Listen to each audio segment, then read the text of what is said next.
Hey, Hello. hello, how are you? Good morning. Good morning, everybody. Buenos días para todos. Bienvenidos. Bon dia. Benvindos.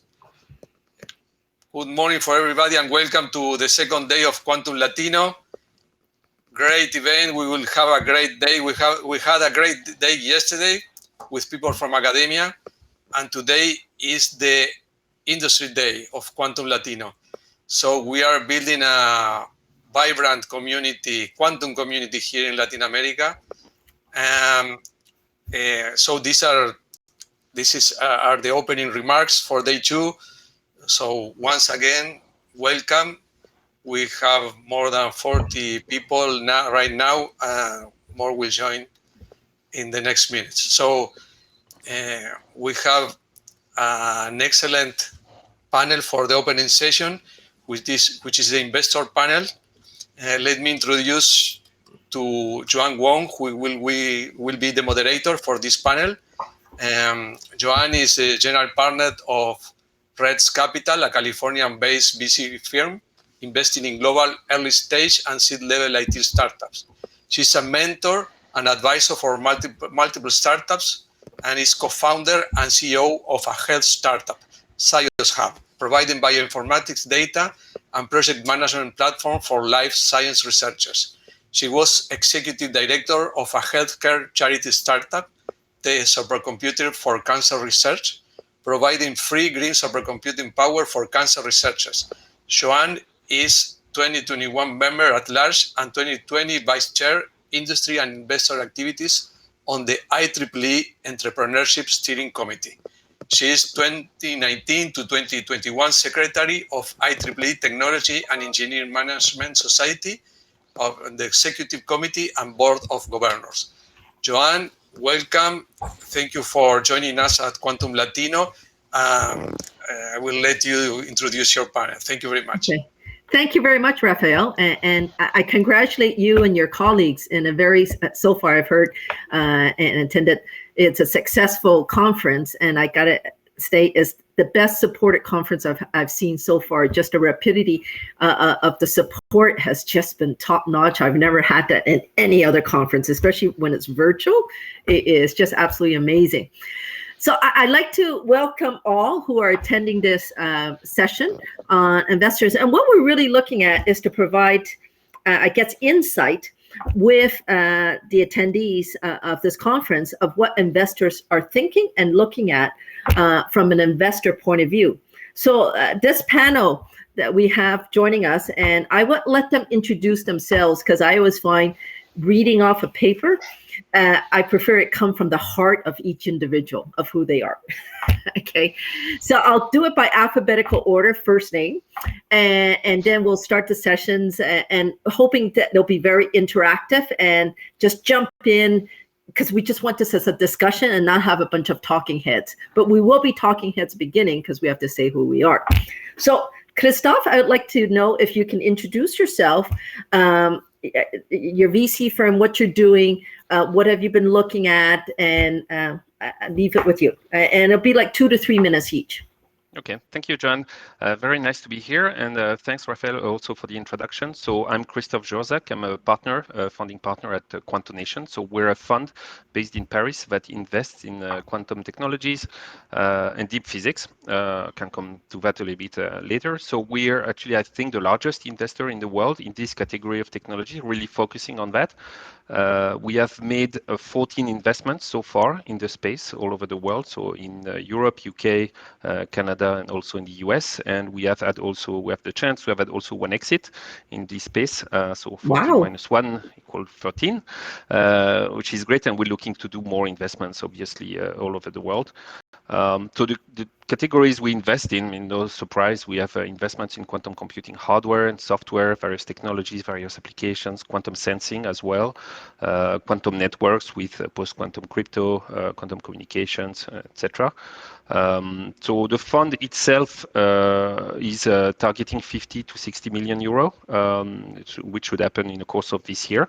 So we're looking, and we will be looking for other investments over the next months. And there's a couple of deals that are ongoing at the moment. We had a closing with Pascal, one of our portfolio company, 25 million euros a couple of days ago. We had the creation of a new company in the Netherlands, and we're interested, obviously, also to look at Latin America.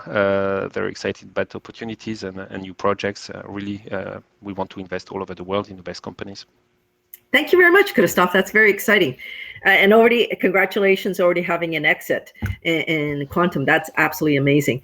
Emily, I pass the virtual mic to you. Thanks, Joanne. And thanks everyone for being here. I'm really glad to take part in this conference today. So I'm a deep tech investor at Speedinvest. We're an early stage venture capital fund headquartered in Vienna, but we have offices all over Europe. And so when I say early stage, it's kind of anything that comes before around the A series raise. And within our deep tech initiative, which is one of our sectorial focuses, we really look for anything that's sort of disruptive, innovative technology that can be quite IP heavy. And of course, quantum is a very big part of our investment thesis. So far, we've had the opportunity to make 2 investments so far in the space, so in the quantum communication space, and also on the quantum hardware that kind of sits between the computing and communication side of things. And we're definitely looking for more opportunities and are only just really starting our quantum journey at the moment. So really glad to be part of this conversation today and see what holds in the future for quantum in Latin America as well. Thank you, Emily. And last but not least, I'd like to introduce Rebecca. And Rebecca has a unique position in our panel, is because she has an incubator in quantum with quantum companies. Plus, she is also a founder of a quantum company. So she gets both views, which I thought was excellent. And to have her as part of this panel to talk and look at it from different perspectives, because she and I had talked a bit about it. So Rebecca, I pass it over to you. And please do talk about your accolades about the under 30 and everything that sort, because it's just amazing to have someone of your caliber with us. Thank you. Oh man, thanks, Joanne. So I'm super excited to be here, and thank you, RSLE and team, for everything. This is an incredible event. So yeah, as Joanne said, I'm a bit of a non-traditional investor, quote unquote. I came from the AI side of things, and that's where I worked for a while, and then got into quantum computing sort of with the thesis that we're running into a wall with what we can accomplish on classical computing power. And quantum computing is going to open up so many doors over the next decade or so. And so my co-founders and I, we started Quantum Thought, and it's a venture studio. So it's a bit like incubator and small venture capital.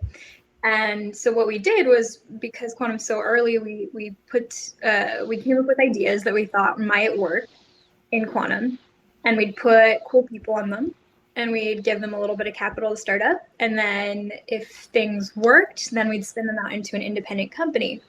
And so one company is very much taken off, and that's a company that I now act as co-founder and chief product officer on.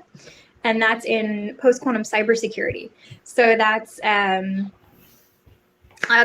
exciting. I spend most of my time doing that, but I've seen, as Joanne was saying, I've seen kind of both sides of things, and it's such an exciting space to be in.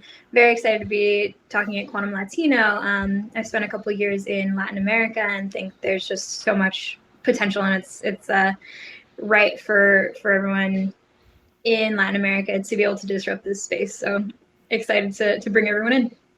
Thank you very much, Rebecca, and welcome. I welcome all of you in joining this panel.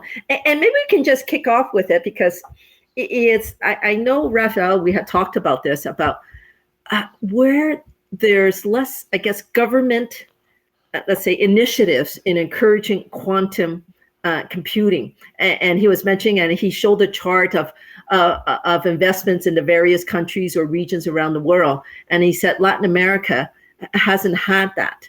So since you're global investors, how do you work with startups that's not in your geographic area, and how do you support them?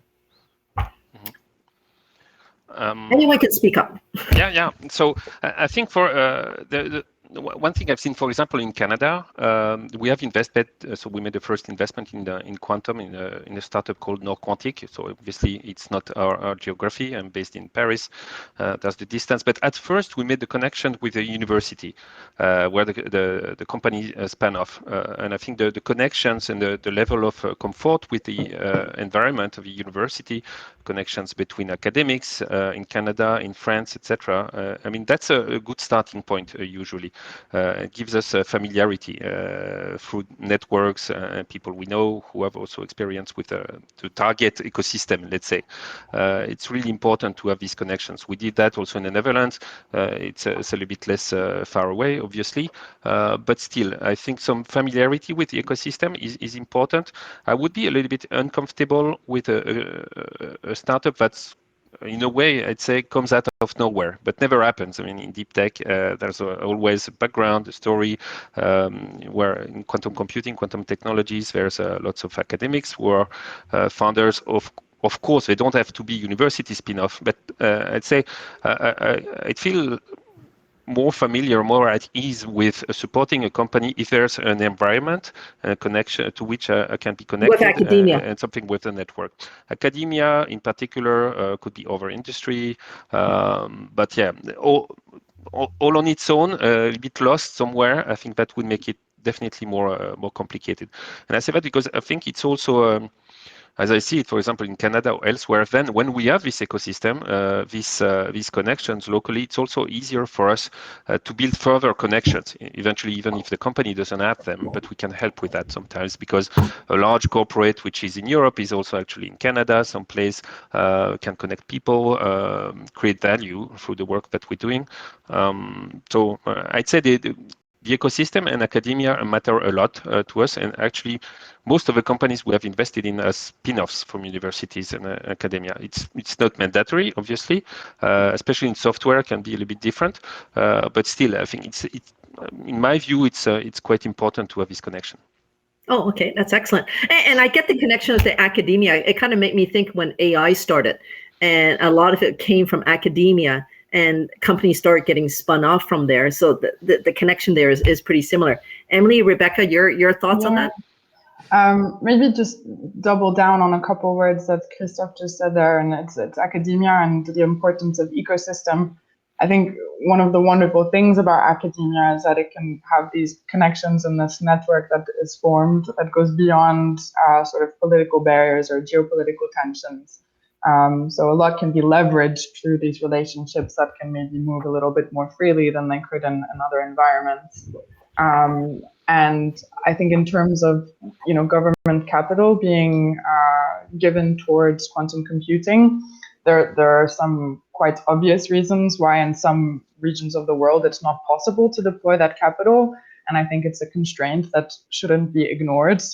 There are just some areas where millions of euros or pounds or dollars cannot be given towards this area. And I think that constraint brings back to the other word that Christophe said, which is really the importance of the ecosystem and of community building around a certain area.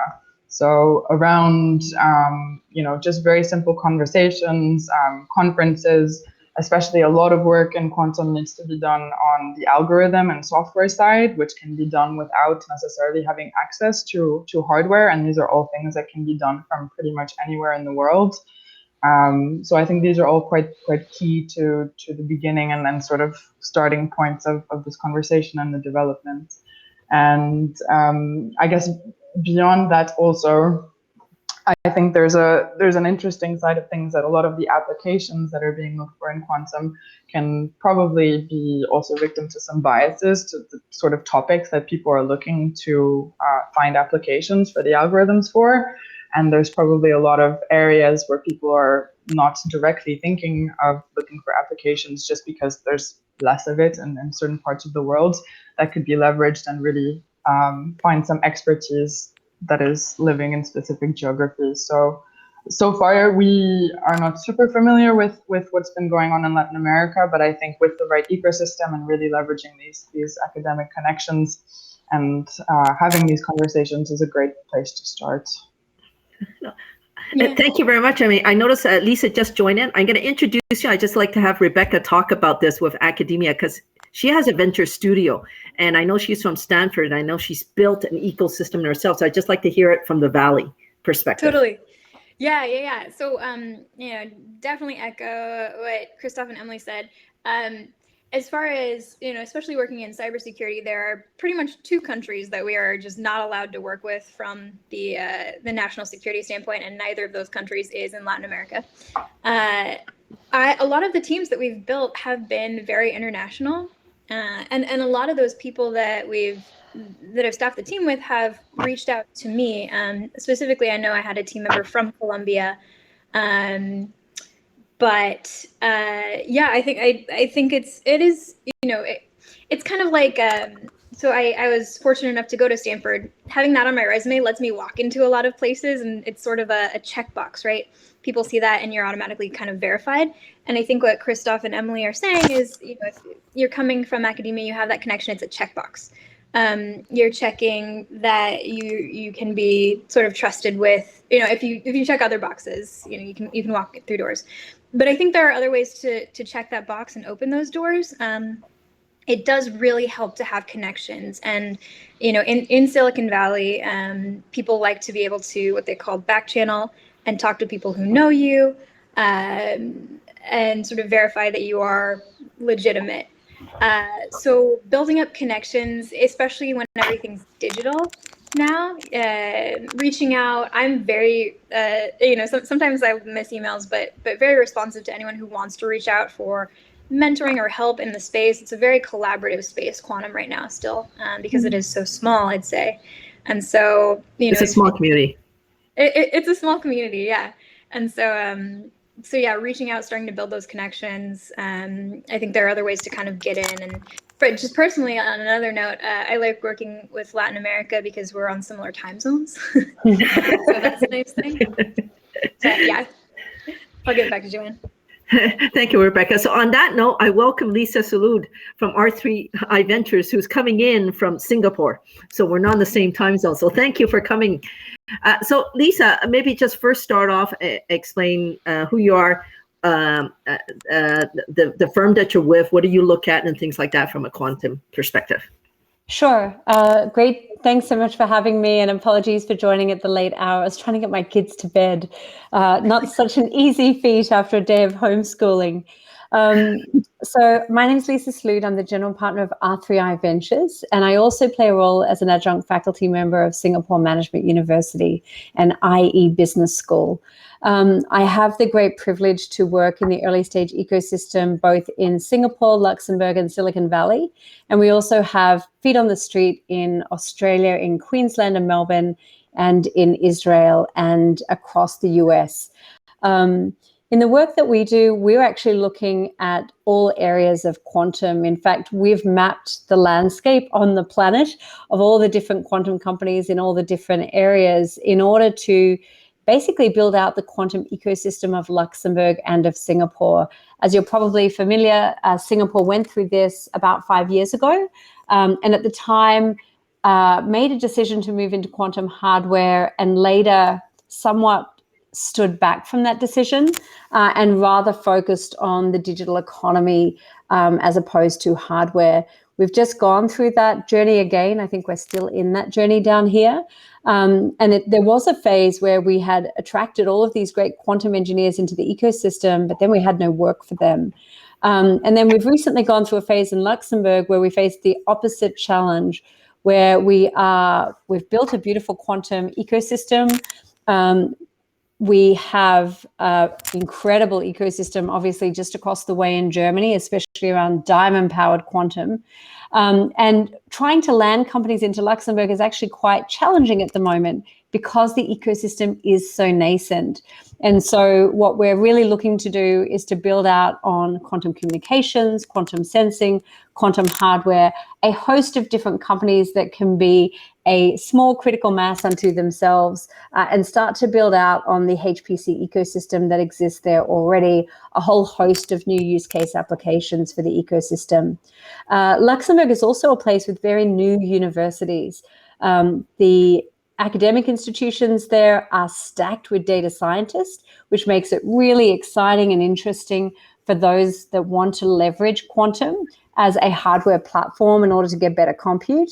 But it also means it's a great testing ground for quantum companies in order to test out new ideas, particularly in areas such as cybersecurity or, in fact, geospatial. So that's the type of work that we're currently doing. And we're also working on the policy level in order to ensure that we have the policies in place, not only from a technology implementation standpoint and cybersecurity standpoint, but also from a labor standpoint.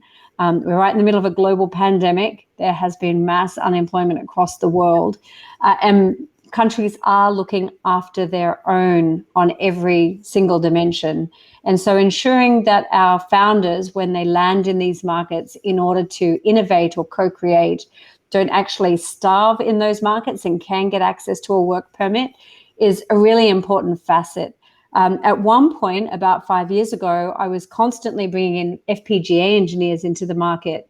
And I was losing them constantly to the research institutes. And I just felt like I was the one recruiting on behalf of the research institutes as opposed to feeding my own companies. And so really finding a balance between attracting talent to the market and then retaining them is, I think, one of the biggest challenges we have in both Singapore and in Luxembourg. So you mentioned about finding qualified talent, and I think it's a global problem. And like, if I do the parallel back, let's say to AI, there's already a problem trying to find qualified talent in machine learning, and then you got quantum computing that's coming in that's relatively new. Yeah. How do your startups that you invested in find qualified talent? Yeah, it's a great question. And, you know, we kind of have a real diversity issue. So just before I blinked, my quantum company had grown to 18 people and they were all men. And that's terrifying, right? Where's the cognitive diversity without any gender balance? But trying to find in their home country of Canberra, female quantum engineers was really a challenge because they were competing with the military in order to get that talent. And of course, having the capacity to pay in those early days is always a challenge. As they've gone global and as they've slowed down that pace of growth in order to be more deliberate, I think it really has given them an opportunity to diversify the workforce. And I think moving into places like Germany, where there's ample access to talent, is a real opportunity. So that opportunity to go cross-border, I think one of the limitations and constraints, especially in a time of global immobility, is having the opportunity to have engineers all centrally located in a location in order to execute the work. And I think that has been a struggle and a constraint for many quantum companies. Yeah. I like to open it up for the others to talk about the qualified talent, because you also open up another area is just because of what everyone's been living through in COVID, and we're all virtual, and we see this happening right now. I used to work at Cisco, so my team was around the world. So I'm used to working virtual, but it's a new phenomenon for a lot of people. And yes, it is good to have the whole tech team together because, you know, you can work together. But just because it's a lack of qualified talent to find all those people in one city, okay, how do, let's say, Christophe, you have multiple startups. Is the whole team just in one city, or have they been able to work with engineers or computing scientists from around the world? Same thing with Emily, I think you said, and Rebecca. So whoever speaks up. Christophe, I just saw you unmuted, and then Emily, Rebecca. Well, I think a lot of the companies, especially in quantum computing hardware, and I think there needs to be some form of presence on site to have the team together work on building the prototype. So there's not much choice there. So we've seen what we've seen more often than not, and it's a bit and that's something now companies have to deal with now that it's reopening, is that sometimes some of these companies have never put all employees together ever since the beginning, or like a year and a half ago, something like that. Especially the software teams, like I'm thinking sometimes they can be in Canada, the company in the UK, or even elsewhere. But even in France, I mean, I think I've got a company. I think the software team is split among different cities. Paris is more expensive to live in, so guys are living elsewhere, and there was no incentive for them to come back. So I'm seeing now that they try to build this team spirit, they feel like they need to be or spend some time together. So trying to work a plan to make that happen. But yeah, I think it's lots of hardware, and hardware still you need to have the people on the site. I mean, and construction, manufacturing, engineering has to happen. And coming back to the point about diversity, yeah, totally agree. I mean, we have a huge problem in physics in general, but of course, it's not only physicists that we have in the companies. But yes, I mean, diversity is terrible in the quantum startups, and that can have the data somewhere, but it's really not good. And overall, I say in terms of access to talents, I think again coming back to my point about the link with academia, I think usually at first companies they find the talents they need within their network with the professors, the founders who are around, who funnel students, bright students to the company. So I think to start it, I think that's quite okay, and you find a good pool of talents. After Series A, things get more complex. There's more competition, and you need different roles, different skills. But let's say for pre-seed to Series A, I think that things are rather okay. Later on, we will see more trouble. That's my view on that. Rebecca, I see you're inching to talk about the qualified talent, especially diverse. You want to talk? And then Emily, you can pass the mic to you afterwards.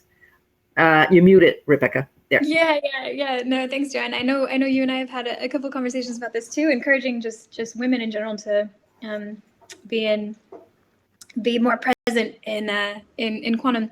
And I love seeing there's a lot of female leaders in this space, which is great. And we need everybody. Obviously, we need diversity of all kinds. And one thing I will say that is don't know, I haven't kind of looked deeper into this, but as I mentioned before, I do get a lot of outreach from people all over the world. So, and have built teams from all over the world. Have not gotten a lot of outreach from Latin America. It's generally Europe and Asia, I would say. So I'd like to see more of that. But also the people who tend to reach out to me, who kind of like, I don't know, have feel confident enough to reach out and sort of ask for what they want. I think I've seen one from a woman, and dozens from men. So, it might just be coincidental, but I'd love to see more women reaching out to and kind of just going for it. I know that I unlocked a lot of doors in my career just by kind of, it's scary, but reaching out and trying to build up those connections cold. But yes, I started Quantum Thought with the goal to make it at least 50% female and more diverse. That's very good. Not quite succeeding yet. Oh, okay. The goal was there. the goal was there. Hopefully someday. Yeah. But yes, so Emily, I'm not privileged enough to know enough about the European market. Is there a glut of qualified talent in Europe? Because I know in the States is very much so. Yeah, I think globally, workforce in quantum is an issue, and I think up to a certain point, like Christophe said, companies can source their talent locally within their network and within their ecosystem. So there's enough sort of talent to get the ball rolling. But I think beyond that, there's a little bit of an upskilling issue. I kind of see it in three broad categories. You have the sort of quantum software area, you have the hardware, and then you have these more like senior commercial roles that you need. And I think the reality of it is that the hardware roles, I mean, these are physicists that need to have been doing physics for quite a long time. And that doesn't happen overnight. So I think in the first time, people who maybe would have stayed in academia or would have gone into other parts need to start moving towards quantum.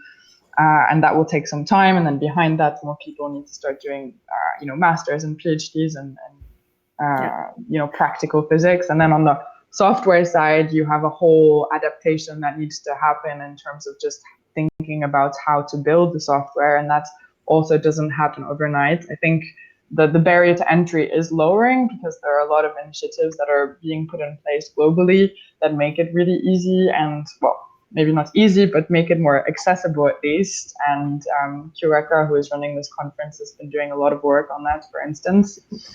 But then I think this one role that I haven't quite cracked yet is this sort of more senior commercial role that startups in this space are going to need to really drive their companies to the next stage when it comes to really selling or building more long-term partnerships.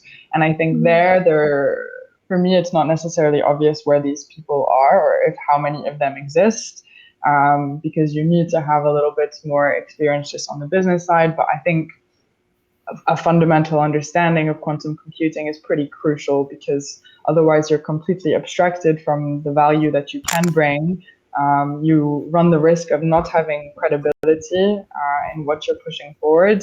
And so I think that at the moment is definitely an issue. And I don't think Europe has it cracked. No. Way.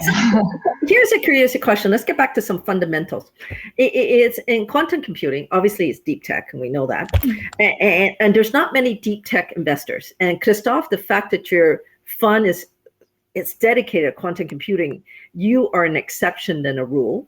Okay. So how do you evaluate startups in quantum computing?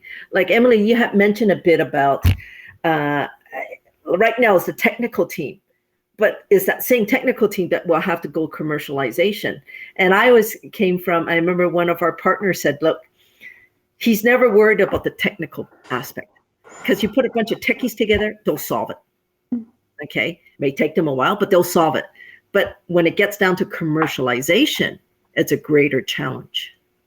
So when you do your due diligence, especially since all of you here are in early stage, like before Series A, so the commercialization hasn't started yet. Yeah. How do you evaluate and say, yeah, this one makes sense? What do you evaluate? That's different than your other startups. Christophe, maybe a bit is more just big focus on your quantum one, but I just like to throw that out. Whoever wants to speak first, just raise your hand. I will. Oh, good. Go ahead, Rebecca. You spoke first. Yeah, Rebecca, Okay. You spoke first. Yeah. I will say that that's one of the main reasons that we did the venture studio model was because so much of these innovations are coming out of academia. And that's where the expertise was. And my team has a really good sales and business development background. So we decided to try to act as that bridge, combining the technical resources and giving them that sort of more business side of things.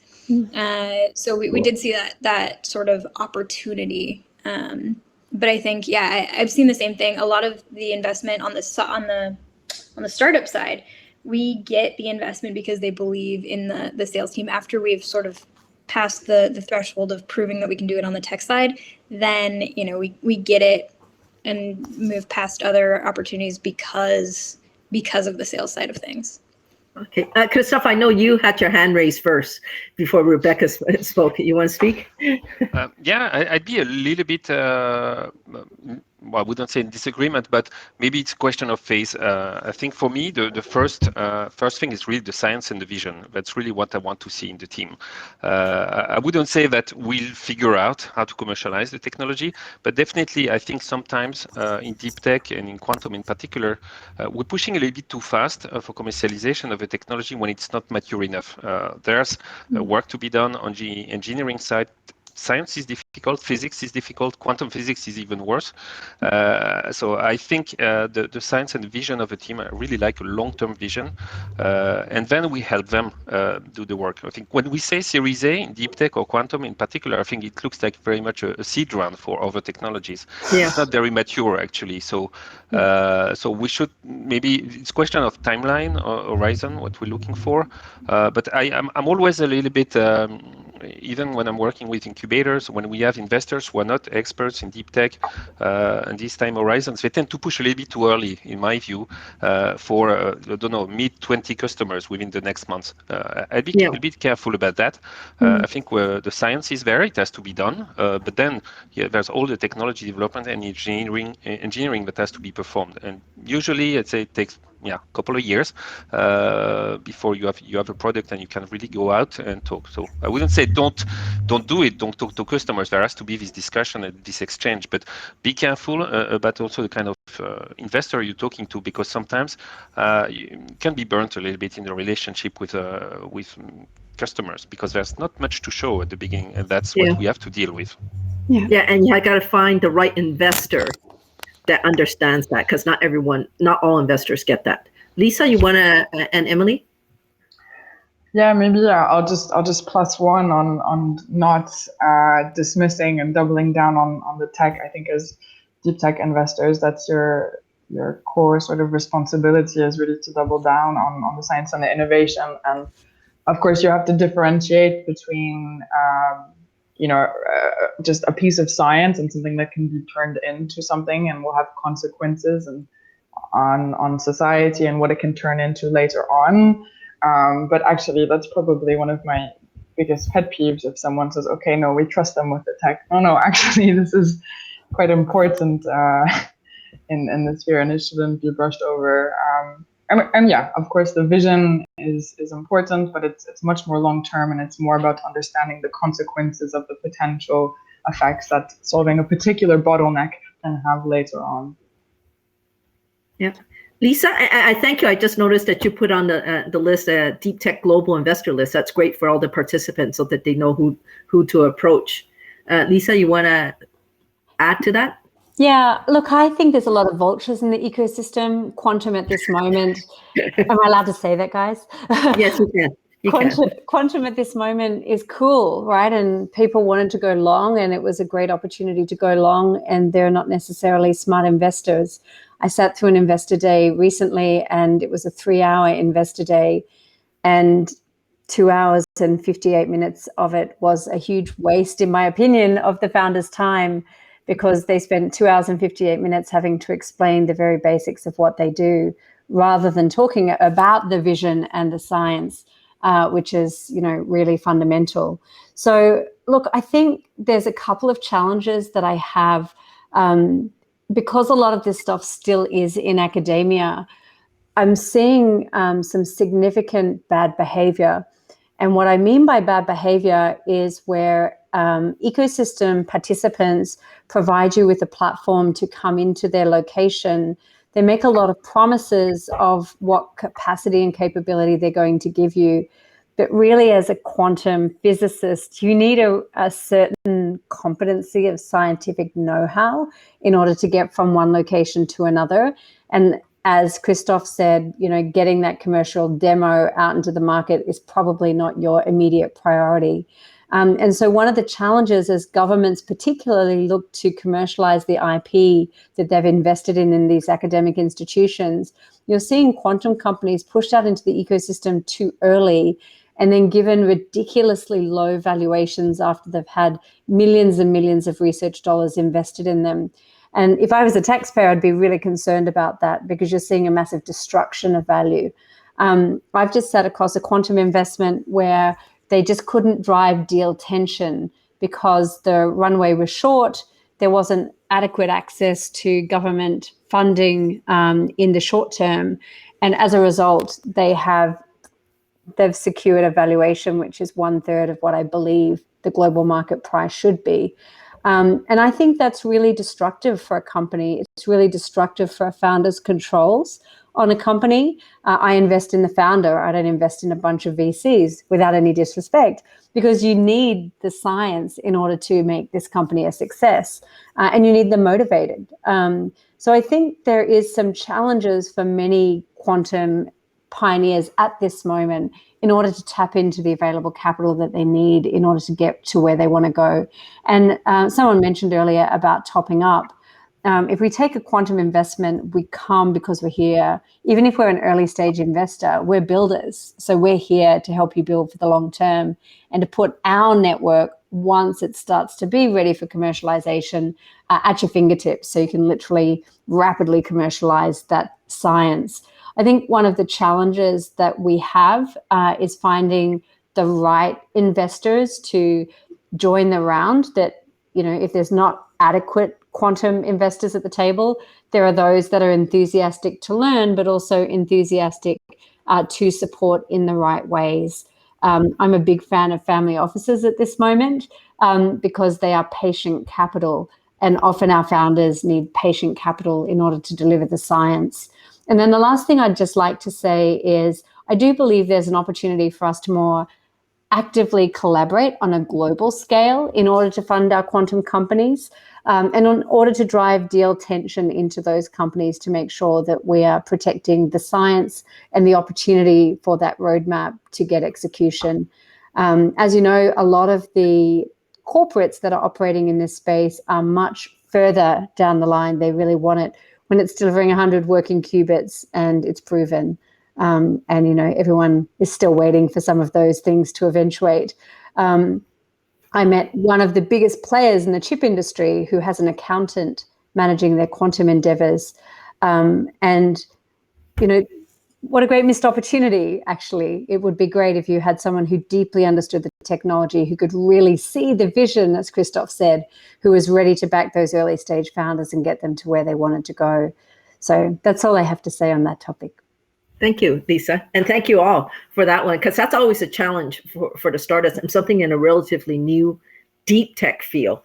And it's a challenge. So you're there to help them out, let's say, from an investor perspective, but also support them and help them grow to the next level. And it's not necessarily, hey, we're still at this early stage. It's not necessarily we want to have 10 customers next year, okay? Because it's not there yet. But how do you invested them, they're pretty early stage, but they still need more funding. Yeah. So how do you help them go and get more funding? Because I'll bring this up. You're talking about vultures. It's about people, VC firms say they're deep tech investors, but they're not real deep tech investors. They say they do, they dabble in, but the minute they see something that has to do with hardware, they shy away, but they've wasted the founder's time for, I don't know, for so many months giving them hope. Okay. Yeah. How do you get them connected to get more funding? Can I just dive in and then I'll step back? I really am a firm believer at this moment in government funding. I would never have said that previously. You don't build a company to tap into government funding, right? That's not the ambition. But at this moment around the world, there is tens of billions of dollars being invested in quantum. And I think it's the opportunity to provide our founders with blended finance options. The European Innovation Council are playing a very active role in this space. And I'm actually forklifting companies out of the Asia Pacific, landing them in Luxembourg and putting them on the pathway to the EIC and to that whole European ecosystem, because this is a fantastic opportunity to tap into the 80 billion euros that has been allocated to investment in our early stage companies. So yeah, there's plenty of money in the world, and there's lots of non-dilutive capital, which is generally interlinked between academia and the VC ecosystem. And I think there's a great opportunity for us to live together. The one last point I will say is we have to do that very carefully. I know my own country has academic institutions, 300 million in the red, given the COVID pandemic has put a halt on a lot of education opportunities for revenue. And what that means is that there has been a big land grab on IP. And so just helping our founders go through that IP negotiation process, I think, is a lot of the value that we can also add. Okay, thank you, Leesa. The others, if you want to speak up to add to that on the country and parallel, how do you connect with other investors? Yeah, well, I say a few words about that. So we're seeing that at the moment because we're going through a follow-on Series A investment. So at the start, the way we work, Quantonation, so we do the pre-seed and the seed investment. We take the lead. Sometimes we are the only investor, especially the pre-seed. The moment the company is created, later on we can syndicate. But let's say what I'm seeing that's not been easy is that at Series A, so for the next, let's say, larger round, then we need a lead investor, an external, and it cannot be us because we are a little bit on both sides there. And it's not straightforward, quite frankly, especially in Europe, to find a lead investor who's really ready to sign and to give you a term sheet to start with. We can help and we support, and that's what we do with the technical expertise, and it works well. But it happens that it's really not easy. The pool of deep tech investors really able to put a 5-10 million check at Series A level is really not infinite. Far from it, very far from it. And I think that many companies will face that. There's no other thing to say than they need, and we help with that, to connect with these potential prospective investors early on. They get them to know about the technology, hear about what are the milestones requirements that they have, the conditions for investment, etc. It takes time, but it has to be done. And I think that's a worthwhile investment. That's what we as investor and other investors, Leesa, I'm sure as well, and Emily with Speedinvest are doing. So really building these connections, having a pool of like-minded investors who can then take the lead when you need it. But it's not straightforward. I think that's something that companies will face.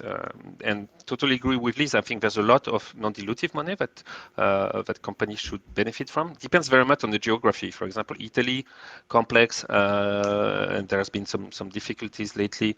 France, Germany, Netherlands these days, UK, there are great programs. On the other hand, it's always a bit tricky to depend on that from the point of view of timing. There's a lot of bureaucracy. You never know for sure. So I'd say, do a good equity round, and then top of that, really maximize and leverage as much as possible. But you still need to have some security, some safety with your investors. Yes, very much so. Emily, any thoughts from your end to speak on the things that Speedinvest is doing, especially within the European community? Oh, you're muted. Can't hear you. You're muted. Oops, you're not muted. Okay. No, we still don't hear you. Yeah, keep talking. I'll just do a quick. Oh, sorry. Rebecca will step in. We'll come back, and hopefully your tech issues will be resolved. We can figure it out. Raphael, if you're listening, if you can help, that'll be appreciated.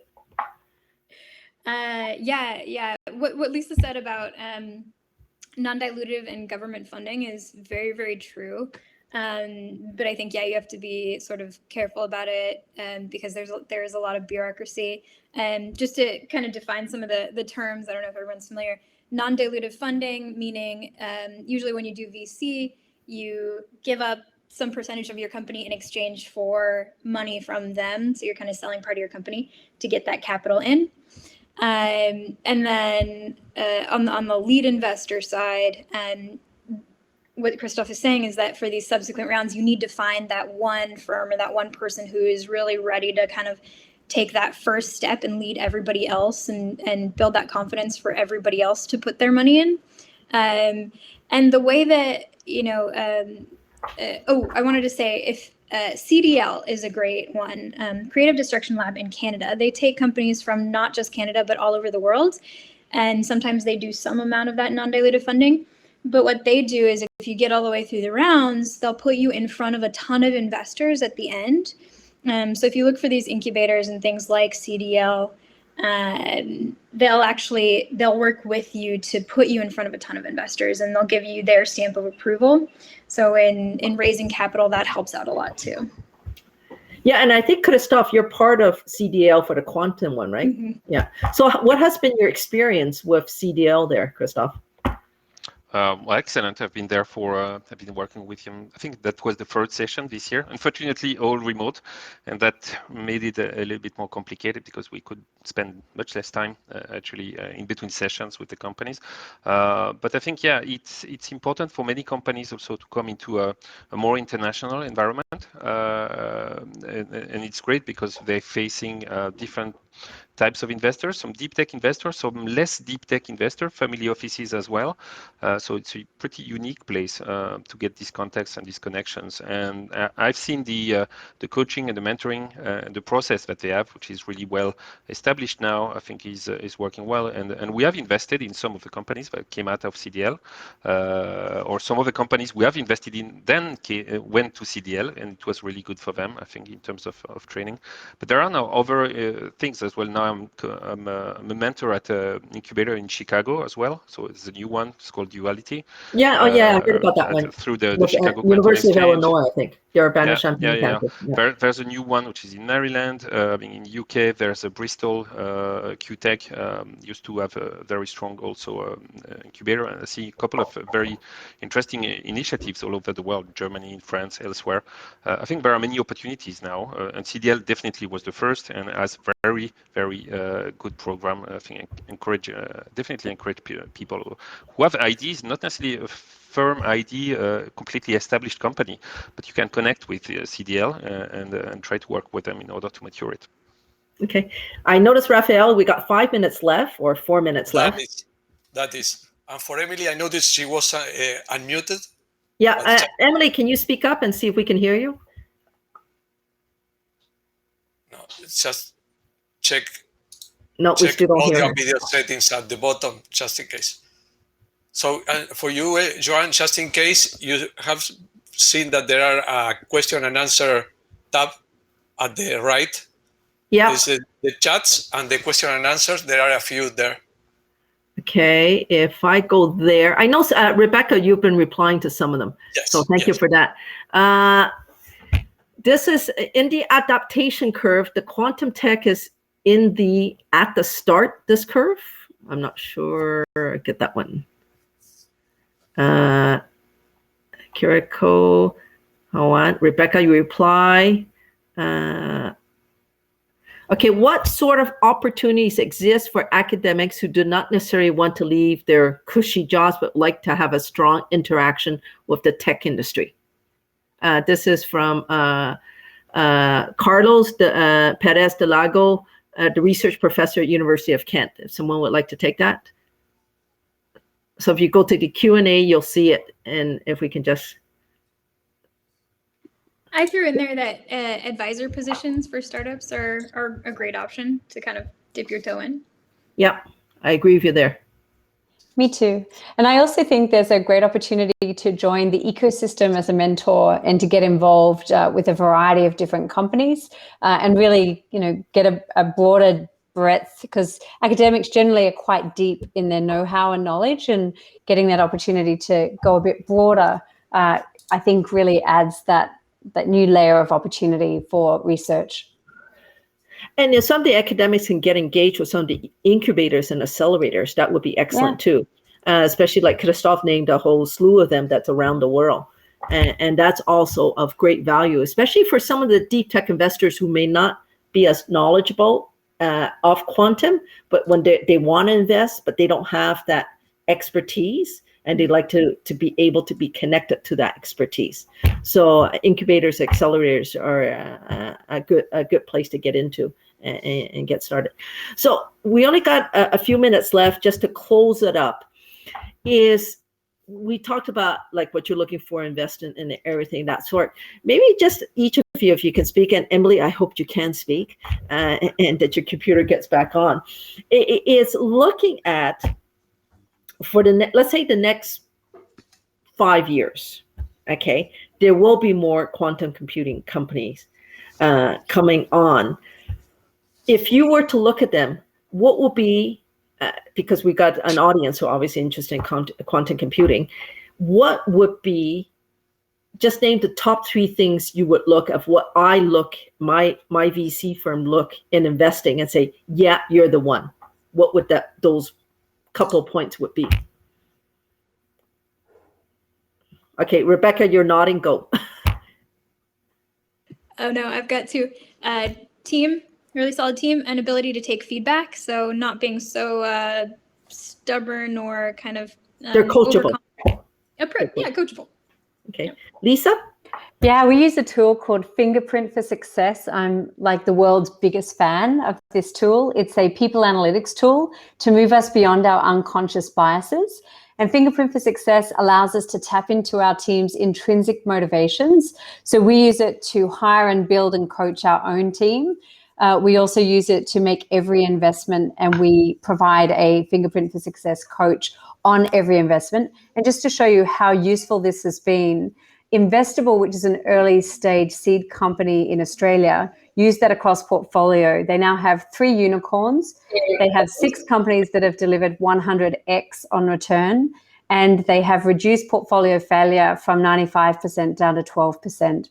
Wow. So we're huge believers, not only because it makes everybody in the firm happier as they utilize and invest in this and maximize their contributions, but it really is very helpful from a de-risk perspective. I can tell which teams are going to implode and which teams are truly cohesive. That's excellent. It'll be good to talk to you about that. Emily, just to give you a chance, then Christophe, and I crossing fingers your speaker works. I'm not sure. Can you guys hear me now? Okay, yes, yeah. Excellent. Yeah, I think I would boil it down to some IP that's really sitting at the crossroad between a couple of bottlenecks. A team that's ready to be there for the long run and believes in its own vision, that's going to be there the whole time, and just a thriving ecosystem that will continue to exist in a specific area, but also globally, thanks to more and more education on the topic. I think that's also super important.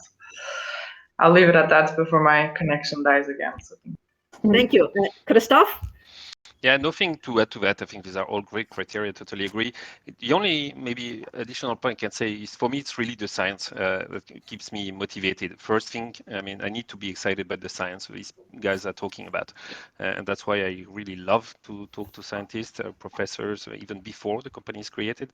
And then I wouldn't say it's as easy as we'll figure it out, but I'd like to say that. Thank you very much, Christophe. And thank you, Emily, Leesa, and Rebecca, for participating in this this panel session, and much appreciated. And I hope the attendees got insight of what investors look at and to help them as they go to the next level in their startups. Raphael, I pass it back to you. Thank you. On behalf of the organizing committee, we want to thank you very much to all of you for your presentation, your company, your comments, which are greatly valuable by our audience.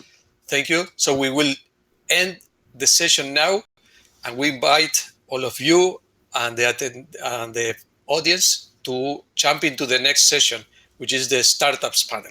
Yeah, I'll jump into that one. Thank you. Bye-bye. Have a great day, everyone. Thank you so much. Same to you. Thank you. Goodbye. Bye.